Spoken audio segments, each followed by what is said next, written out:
Here we go. All righty. Hello, everybody. We are live. Thank you for your patience. Oh my God, this is live. The last one wasn't, so I get to screw up live in front of everybody. No. And when you do, we use it to blackmail you later. You're live. Good.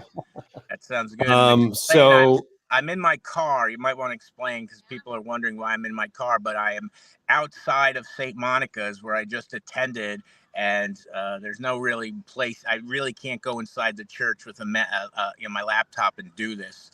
But I appreciate the fact that I'll be talking about all these gory horror movies outside of St. Monica. I mean, that amuses me. You could try. You could bring it in the church and see how long that goes. Like who's back there? Tim, what are you doing? So we're very excited to have our guest Tim Sullivan back with us. If you have not listened to our latest episode, we have a Tales from the Video Store on our main feed where Tim talks about his time growing up in Metuchen, New Jersey, working at a local Jersey video store, and many other things horror related, keeping in line with our horror month. We're kind of at the tail end of October. Tail end of Shocktober. Yes. Tail end of Shocktober. We do this every month at the last week, and we're so glad to have you back with us, Tim, and really get into. To be back. I think you guys are great. I had so much fun with our conversation. I've gotten so much great feedback, and I hope everybody listens to it. Right on. I hope so too. If you guys have not listened, we encourage you to do so. Trivia is always a little bit different. Today, I will be the game master, and Tim, you will be going up against Zach in a battle of horror knowledge, but specifically in the year 1990. Because 1990 was the year of The First Power, which is a movie starring Lou Diamond Phillips and Jeff Kober that we covered to launch Shocktober. Right. Followed that up with an interview with Jeff Kober. And that's kind of the year where I moved to LA in 91, and that was kind of the year where, the days of the video store and the VHS for me kind of ended. So I don't know how well I'll do, but we'll try. Well, I feel confident. You guys really impressed me, the two of you, with our Tales from the Video Store. You're like-minded and know your stuff. So I feel confident. However, as we know with trivia from past experience, sometimes things just go out the way. Like the information's right here, but you just can't grab it when the pressure's hot in this high stakes battle. But it's not really that high stakes, except for the fact that you guys are playing on behalf of two of our amazing patrons today. As we do every month, but today, Zach, you will be playing on behalf of our patron Sylvia. Oh, cool! All the way in Germany. All the way in Germany. Guten Tag, Bienvenue, other German words, and Tim, you are playing on behalf of Magdalena. These are two of our top. Mary Magdalena, right? Mary Magdalena. Wow. Two of our top patrons who this sounds like Mary, I'm good. Magdalena, I'm gonna do my best for you. I really am. I apologize up front. 80s, like kind of 90s and before that is my best thing. But let's go. Listen, we'll see what happens. And if you guys at home would like us to play on your behalf, sign up at patreon.com/$2 late fee. For that opportunity. And today, I think we're going to be playing probably for some Blu-rays. We always have something lying around that's exciting and fun. Yeah, we actually have a choice of two Kino Blu-rays, either Invasion of the Body Snatchers from 1978 or The Monster Squad from 1987, I believe. That's a hard choice. And, especially the new Kino editions where they got the movie poster on the cover and they got all these beautiful extras and O-cards. Right. Yeah. Be a hard choice, but Well, last night, by the way, and I just want to get this out of the way before we start trivia. Last night, Dustin and I went to the all-night Arrow Horror-thon at the Arrow Theater in Santa Monica. Dustin and his wife Erin lasted for one movie, which was Species from, gosh, I don't even know when Species came out. 1995. 1995. Okay. And then Yeah.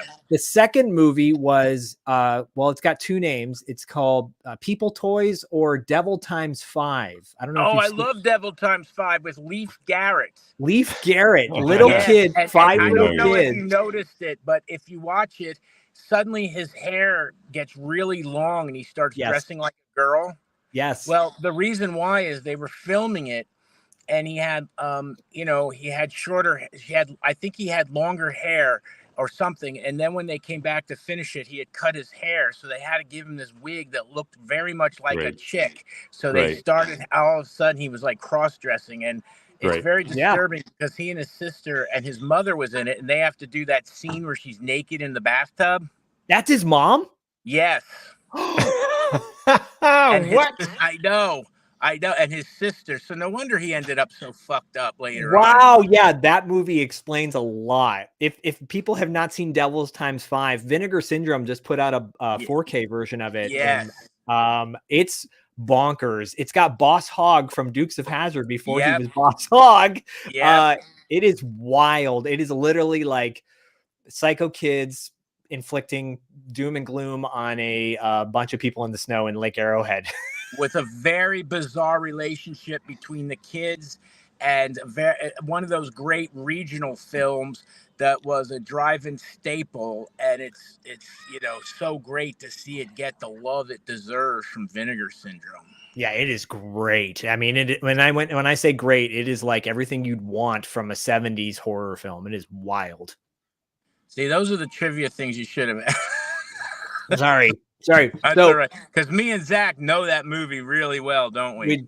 We do. So guess what, Tim? What we do in order to flip a coin for trivia, we flip a cassette tape. I love that. And to keep it in the spirit of Halloween horror, I brought in the Shocker soundtrack. Yes, and you know who sings a song on that? I do. Paul Stanley. Paul Stanley from Kiss. In the band. Go ahead. He made up a band called the Dudes of Wrath. Yes, and that was Paul Stanley's attempt to do a Dokken, Dream Warriors, and I think he had, because I know him, he had a lot of aspirations for it, and it just said, Shocker. Yes. Okay, so Tim, maybe we can save this for our next time we all get together. But I have many Kiss stories that would. Oh yeah, we could do a whole. Wow. Kiss, Because I taught a School of Rock class when I was a teacher, as a kindergarten teacher, and Gene Simmons' nephews were in my School of Rock. How badass is that? Well, I did Detroit Rock City. So I know you did. Stories, and I've known them forever. And the first I met Gene by interviewing him for Fangoria back in the day, and wow, all the way back. So there's so many great stories.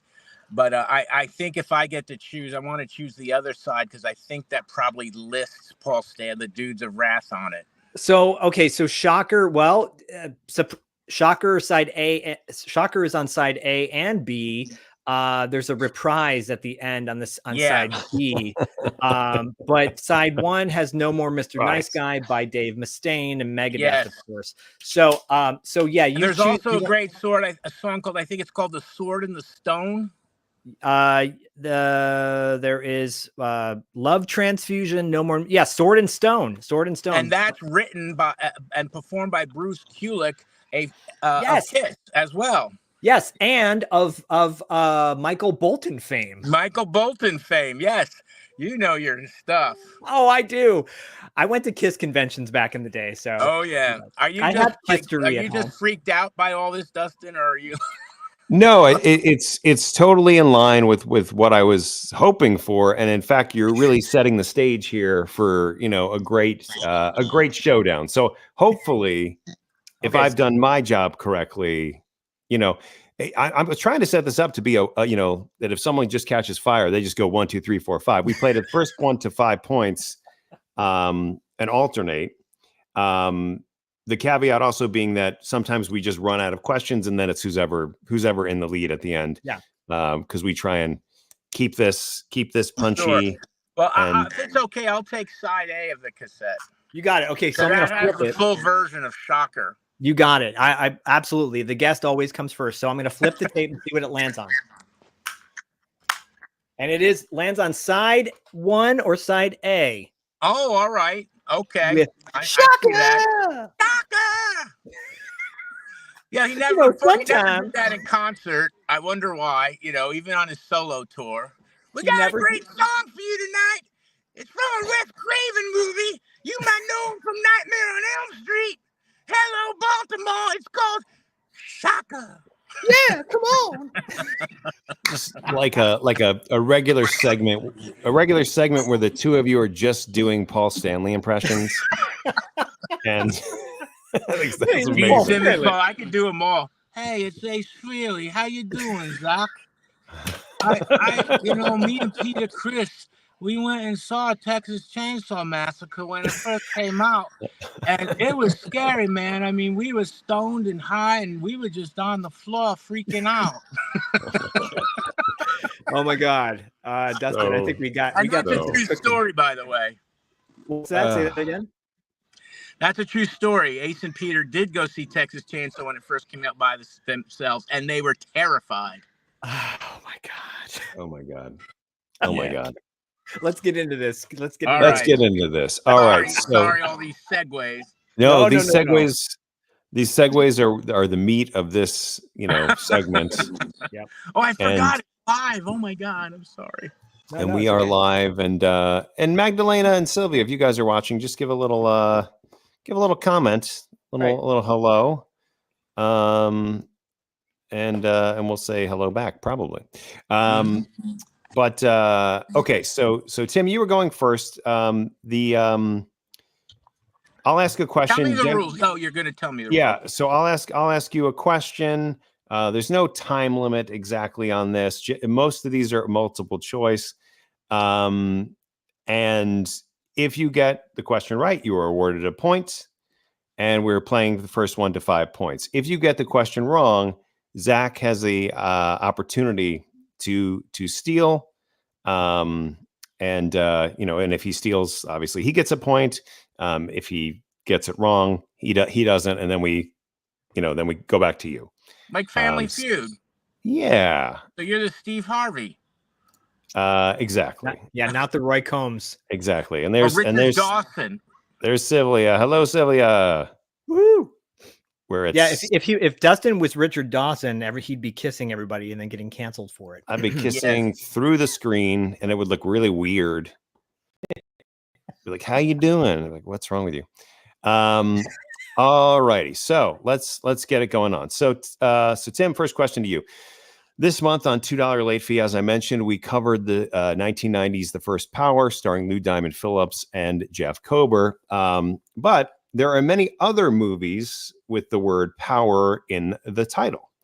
According to Ranker, which of these movies is the highest rated movie with power in the title? Is it A, Mighty Morphin Power Rangers, the movie? Is it B, The Power of One? Is it C, Carlito's Way, Rise to Power? Or is it D, Austin Powers, The Spy Who Shagged Me? Well, that's very easy. I actually worked in development on Austin Powers at New Line. And it was very interesting because nobody, I'm going to say Austin Powers. Am I right? Hang on a minute. You are right. Okay. I'm going to do this face. And it was very interesting because at the time, nobody got the script. Nobody got the script. Nobody wanted to do it. So Mike DeLuca had Mike Myers come into his office and do the character. And once he saw it, he got it and took the chance on it. And it became a phenomenon. Wow. That's wild. I mean, so you're the perfect person for that question. Yes. Clearly. Yeah, it was almost like it was planned that way. He didn't even hesitate. He's like, let me tell you, I did development. I just have to tell you a little funny Gene story, if that's okay. It's a little, am I allowed to say a little off-color stuff? Of course. Please. Yeah. Okay, so when we were making Detroit Rock City, the Spy Who Shagged Me, Austin Powers movie, we had the premiere of that. So Gene came, and he came up to me and he said, "Who do I have to blow to get a meeting with Gene Simmons?" And I said, "Me, and I've been waiting 20 years." And then he goes, "Sullivan." He goes, "Sullivan, you couldn't take me." Wow. So anyway, that's a fun little Gene Simmons story for all you out there live. That Probably is get in trouble for that, but that's a true story. It ties in with Austin Powers. Well, good. It's perfect. Yeah, no, I don't think he's watching today. So that's No. His son might be. His son might be. Right. Well, so Tim takes the lead. And again, Tim is playing on behalf of Magdalena, who's also here. Hello, Magdalena. Woo! And that puts Tim in good position. And also, Zach, are you a little concerned about the confidence with which Tim answered that? Yes, I am. That was maybe the most confident guest we've ever had. Just like, don't even need to, Sorry. according to Ranker. I'm already deflated. And it could have been, here's a good one. What actor in the Power of One, I believe, played Dracula or a vampire? Stephen Dorff. There you go. Yes. And he was also in this movie. Oh, you just see? There you go. The Gate. Yeah. Yes, when he was little. Very good, guys. Nice. I am impressed. So, you have nothing to be worried about, Zach. No, I'm not worried. I'm a little nervous, but I'm not worried. Right. Okay. Well, Zach, the pendulum swings back your way for this next question. All right. The First Power, which is the movie that we covered earlier this month on $2 late fee, brought to you by The Gate. The First Power opened in theaters on April 6th, 1990. What was the #1 song on the U.S. Billboard Top 100 on this particular day? Was it A, Love Will Lead You Back by Taylor Dane? Was it B, I Don't Want to Miss a Thing by Aerosmith? Was it C, Hangin' Tough, New Kids on the Block? Or D, Ice Ice Baby by Vanilla Ice? What year was this? This is 1990. This is April 6th, 1990. Did all of those songs come out in 1990? Well, that's really up for your brain. I think if you take a second, you might answer that question, because you probably have, like that song came out and I was at Chuck Norris's bibliography signing, like whatever it was, whatever you're associating with that. I mean, I'm breaking it down mentally. It's not I Don't Want to Miss a Thing by Aerosmith, because that was in Armageddon. Hangin' Tough feels like that would have been in the late 80s, potentially. Ice Ice Baby, I feel like that also was maybe that was 1990. I'm leaning on that, or Love Will Lead You Back by Taylor Dane, but I don't feel like Taylor Dane, that was one of her #1 songs. So I'm going to go with Ice Ice Baby. Oh! Is not that. Now, Tim, you do have an opportunity here to that's me. So you picked Ice Ice Baby? Yes, I did. I think that song was from 89. Probably. What was the other choice? New Kids on the Block, Hangin' Tough, and Love Will Lead You Back by Taylor Dane, and I Don't Want to Miss the Thing. Okay, well, I think Armageddon came out in 96. Yeah. And it came out in the spring of 96, so I'm going to say I Don't Want to Miss a Thing. What was the #1 song on April 6th, 1990? 1990. Not the year that the first. Okay, 1990. Correct. Oh, 1990 is Hangin' Tough. Taylor Dane? It was Taylor Dane? Taylor Dane. No, it's New Kids on the Block. No, on April 6th, 1990, for that 1 week, Love Will Lead You Back by Taylor Dane was the #1 song. Now, which one did you pick? I picked Ice Ice Baby. Oh, okay. Ice Ice Baby was 1990, but it was later in the year. Yeah. Hangin' Tough was 1989, and you guys were both correct. I Don't Want to Miss a Thing was the late 90s. I think it was 97. Actually. Wow. I was confused. I don't know. Somehow I thought it was 1996, but I'm wrong. Okay. But yeah. No, but that's probably my fault, because it's got a little confusing. But I didn't want to have them all be 1990, because then it's just like a coin toss. Yeah. So nobody gets points on that round. However, your deduction processes were both very sound. So I think you guys knew what was happening. But I mean, I should have gone with Taylor Dane, but then that whatever. was your first instinct, but I just didn't think that song was ever number one. Me too. Right? But, no, I know. That's the nature of the trivia. So Tim is still ahead, 1-0. Going into our third question, Zach, we go back to you. I love Power One, by the way. Power One's great. Is that okay? This is not a Power One question. Okay. So who's answering this? Me? This is for Zach. This is for Zach because Zach got it wrong. You got it wrong. Now we go back to Zach. Got it. So as you guys know, the first Power, 1990, we covered it in the beginning of the month. It stars Lou Diamond Phillips. And on our show, we often talk about how many of our guests were first seen on either Murder, She Wrote, Miami Vice, or 21 Jump Street. You can kind of set a clock to it, so to speak, that, you always connect guests to one of those three shows. Which out of these three shows, Zach, which one was Lou Diamond Phillips on? Miami Vice, 21 Jump Street, or Murder, She Wrote. Yeah. Miami Vice. That is correct. He played an undercover cop, and in that, and I think he got killed in the. Look at you! Yes. Yes, he did. Lou Diamond Phillips played Detective Bobby Diaz on a 1987 episode entitled "Red Tape." Viggo Mortensen was also in that episode, where he came in to basically, he was the young up and comer with his partner, right, and they both sadly did not survive the episode. No, they didn't. But Gene Simmons was in an episode of Miami Vice. We always have to go back to Kiss somehow. I'm sorry, but my entire career is a square root of my entire career is Kiss. I mean, seriously, everything square root to interviewing Gene Simmons for Fangoria. Everything came out of that. So, look, Detroit Rock City is a phenomenal. I could call it a coming of age comedy with, road trip movie as well. So good. Love that movie. Seen it so many times. Thank you. And Kiss is that. Well, there's a lot of Kiss-tery in this family. Yes. Well, very good. And Kiss-tery could be, I don't know. I'm thinking of something with you guys and Kiss. Some that would be good. Something needs to happen. It's really great. T&Z Kiss Factory. T&Z Kiss Factory. T&Z Kiss Factory. I like that. The score is now tied up. We've got ourselves a battle.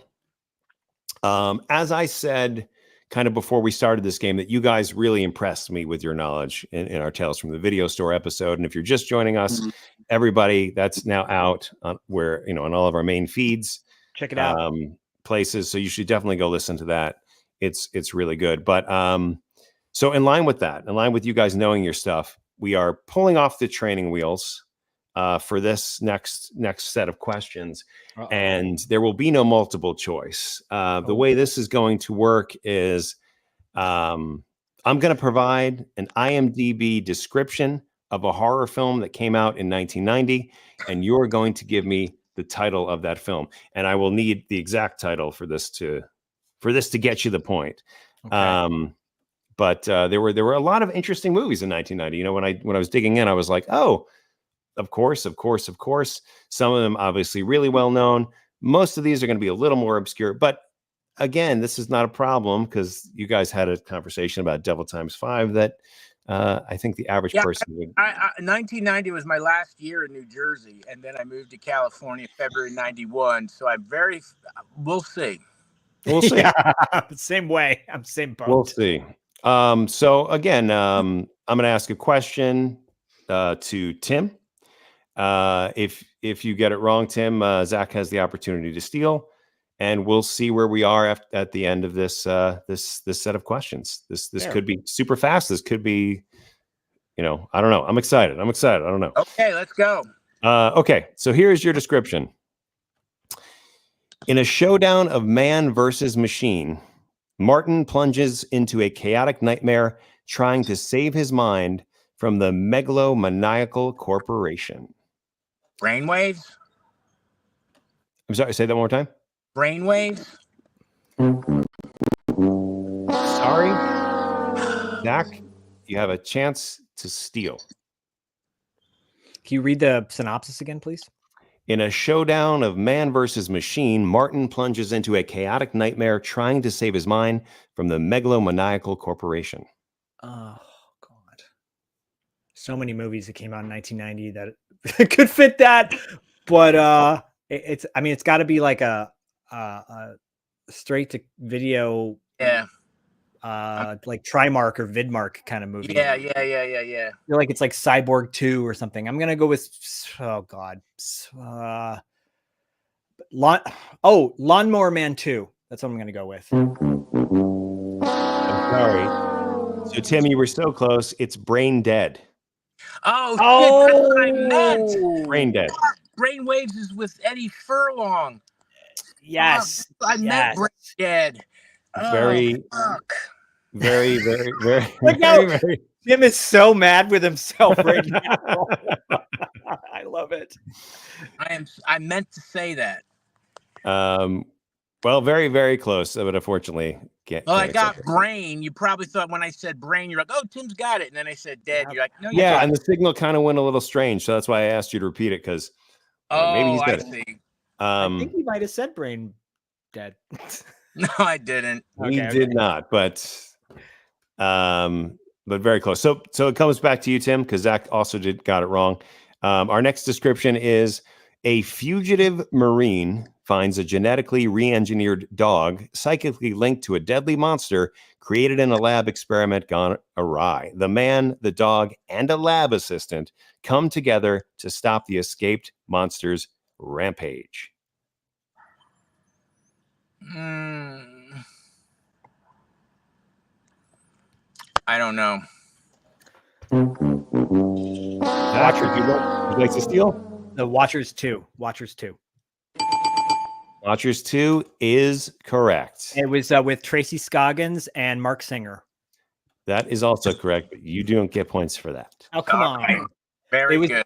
They made 3 of those. The third one was with Wings Hauser, and it's like set in the jungle, and it's a ripoff of Predator. Yeah, and the first one's with Corey Haim, God rest him. That's right. Yep. All right, so Zach takes the lead on that turn. We go back to you, Tim, for this next question. Same category. Here's your description. In a very old textile mill with a serious rat infestation, deadly accidents start happening, but the corrupt foreman continues to put his workers in danger until they discover a horrifying secret deep in the basement. There's 2 I have in mind. It's either the Mangler or Graveyard Shift. I was literally thinking the same thing. So, yep. Go ahead. Which one is it? I'm going to have to go with Graveyard Shift. Yep. That is correct. It is Graveyard Shift. You were thinking the same thing, right, Zach? I was literally thinking because I saw both those in the theater when they came out. Yeah, me too. Mangler That's one has of Tobe Hooper's underrated masterpieces, as far as I'm concerned. Totally agree. You totally agree. Graveyard Shift, based on the Stephen King story. Yeah, that was not good. No, but Mangler, New Line Cinema. That's also Stephen King too. Yep, and Robert Englund and Ted Levine. Brilliant performance by Robert Englund. Absolutely, totally agree. And great death scene at the end. Mm-hmm. Oh God, yeah. Mangler. Right. Scores so it's a tie. We're back to a tie. Oh, this is good, Dustin. This is good. Back to a tie. This category continues. It's all coming back to me. Well done, Tim. Okay, so Zach, this next question is for you. Your description is: a medical student sets out to recreate his decapitated fiancée by building her a new body made of Manhattan street prostitutes. Oh, fuck. Frankenhooker. I knew that. They showed that last year at the horror-thon. Oh, that's funny. That is correct. That's good. Yeah, That is Good for you, Zach. Frankenhooker. that is oof, that's a rough movie. Not gonna lie. Is that and- Dave Henenlotter? Yeah, it is. Yeah. Didn't he do Basket Case also? Yes, he did. Yep. Good stuff. Good stuff. Zach takes the lead, 3-2. Next question comes back to you, Tim. This is the last question in this category. Here is your description. A vacationing family discovers that the entire town they're visiting is inhabited by goblins disguised as humans who plan to eat them.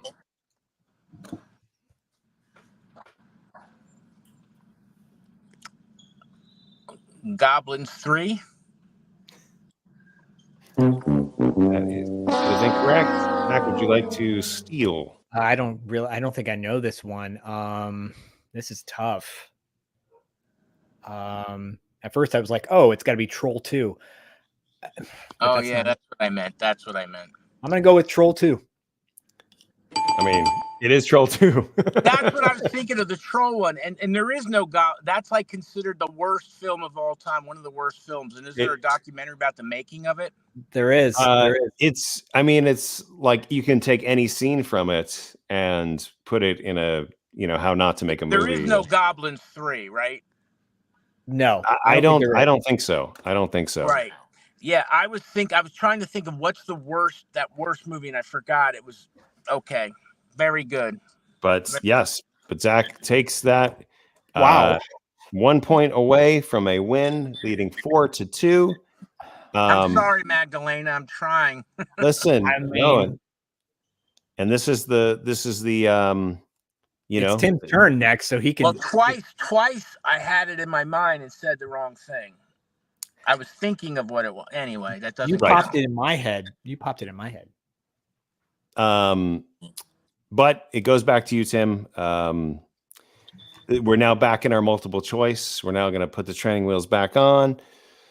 According to Metacritic, which of these horror movies from 1990 has the highest rated Metascore? Is it A, Jacob's Ladder? Is it B, Nightbreed? Is it C, Misery? Or is it D, Child's Play 2? Ooh, this is Metascore. Yeah, so Metacritic, compiles the scores from every. It's kind of like Rotten Tomatoes for your. Yeah, so it's like the soundtrack has the best score according to the critics. Well, not the soundtrack, but the whole movie. Which movie is the best? Essentially the highest rated. I mean, I could have used Rotten Tomatoes also. All right, can you get those to me again? Misery. It's Misery, Jacob's Ladder, Nightbreed, or Child's Play 2. Nightbreed. Zach, would you like to steal? I'm going to say Misery because that was nominated for Academy Awards and such. With a chance to take the game, Zach says Misery, and he is correct. It is Misery. I was going to go with originally Jacob's Ladder, but I believe Misery, overall. Misery is overall. You are correct. Misery was also the highest grossing horror film of 1990. Wow. With $62.1 million at the time. Wow. Wow. Which, I worked on Jacob's Ladder for a couple of days in New York. What? Yes, I was a production assistant on it when we shot the scene that was cut from the film where Macaulay Culkin gets run over.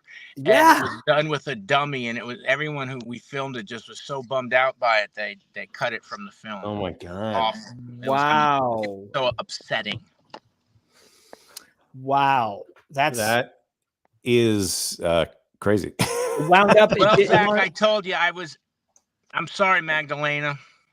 Hey, you know what? Magdalena's she's won a bunch of these, so actually she has won a bunch. She will lick her wounds and be fine, as will you, Tim. Thank you so much for coming on. Zach does take the win on behalf of Sylvia, 5-2.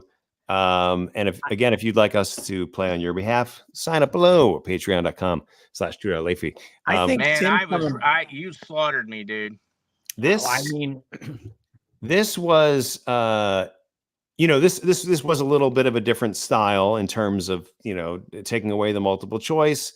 Sometimes people just connect to, like there was a moment where Zach's eyes were like, I'm keyed in on 1990 horror movies. He got the frequency, and then he had it. But as did you, Tim. You had it too. Yeah. You just had different, you had different, you knew brainwave. I mean, you knew brain dead. I knew brainwave, and I knew Troll 2. I was just thinking of what is the sequel to that really bad Trolls, Goblins, Critters movie, Yeah, but Mangler and Graveyard Shift, so that's, do you guys remember what was it called? Lawnmower Man 2, what was it, Book of Job or something like that? It was with Matt Frewer. Matt Frewer was in that. Yeah. That was a New Line movie. Yeah, the first one was another Stephen King movie. Think about all the answers that were Stephen King. Right. Misery, Stephen King. Graveyard Shift is Stephen King. Lawnmower Man is Stephen King. I wanted to mention, because the other movies that were played last night, since we have a couple seconds here. Yeah, I want to know. The third movie was Revenge of the Living Zombies, aka Flesh Eater, from 1988. Oh, which I've never heard of. The fourth movie was the film Bug from 1975. William Castle, Bradford Dillman. Yeah, good one. The number 5 was a Stephen King, Sleepwalkers, 1992. Oh, Mick Garris. Yep, Mick Garris. Which is really good.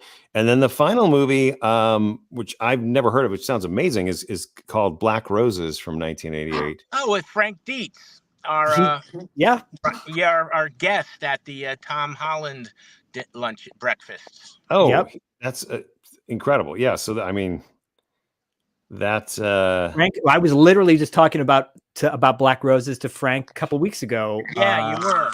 Yeah. Wow. He was there. I bet you he was there. Wow, that's wild. So that probably played at 5 in the morning. Smelly people. Yeah, at 5 in the morning at the Arrow.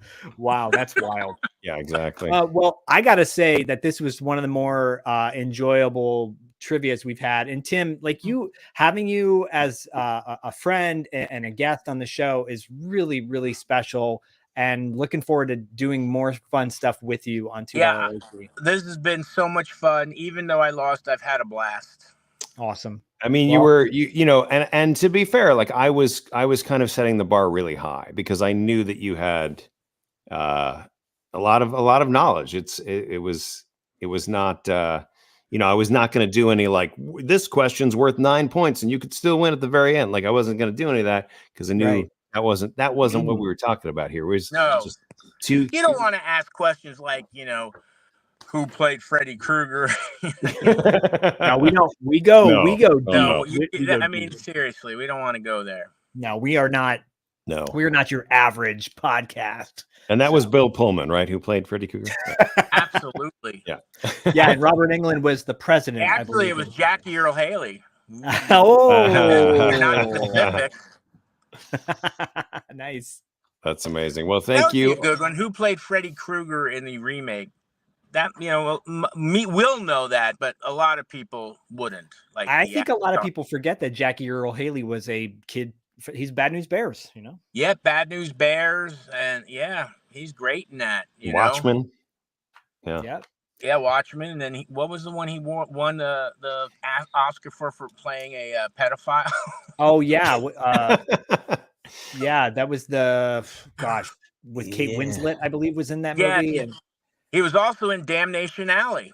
He was. Yeah. Have you ever seen Doll Man, though? Doll Man? No, I haven't. Okay, so the tagline is 13 inches with an attitude. It's Tim Thomerson. It's a full moon movie. And Jackie Earle Haley is the nemesis in that. And, Jackie Earle Haley's not the tallest guy. And Doll Man's 13 inches. So it's perfect. That sounds good. Like a full moon movie. Yeah, it is. It is. Amazing.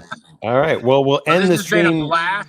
I'd love to come on the show again and maybe do a Kiss show or just anything, you know? Yeah, it's gonna happen. It's gonna happen. Absolutely. I really enjoy. Dennis, I hope to meet you soon at one of these Natas dinners. I think lunches. I think we're having one next week. 2 week, week after next, the 10th. Were you at the one yesterday? Tom had to cancel it because he had a cold coming back from a Kentucky convention. I actually think it's next week. Oh, okay. Oh, cool. Yeah. Okay. Well, hopefully I can make that one. Yeah, me too.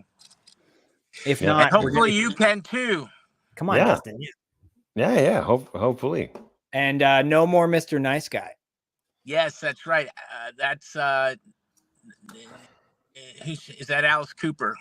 That was Alice Cooper. You're right. And then Dave Mustaine, Megadeth had oh gosh. They did they have No More Mr. Nice Guy. And Alice Cooper covered it on his solo record. Right. Well, that's his song. That's right. That's right. They covered it. Right. And by the way, that was the period where all of these, horror movies had these great, incredible rock scores. Yes. They were really crossing over with MTV, and it was amazing. And I learned about a lot of bands from those scores. That you put that love into Detroit Rock City. So. Yes, absolutely. But Shocker's a great score. Yeah. Shocker! Tim. And go back and forth. That's amazing. Shocker! There you go. Thanks. Congrats Justin. to Zach. Congrats to Sylvia. Thank you all for watching, and enjoy the rest of your Sunday, everybody. If I was you, Phil,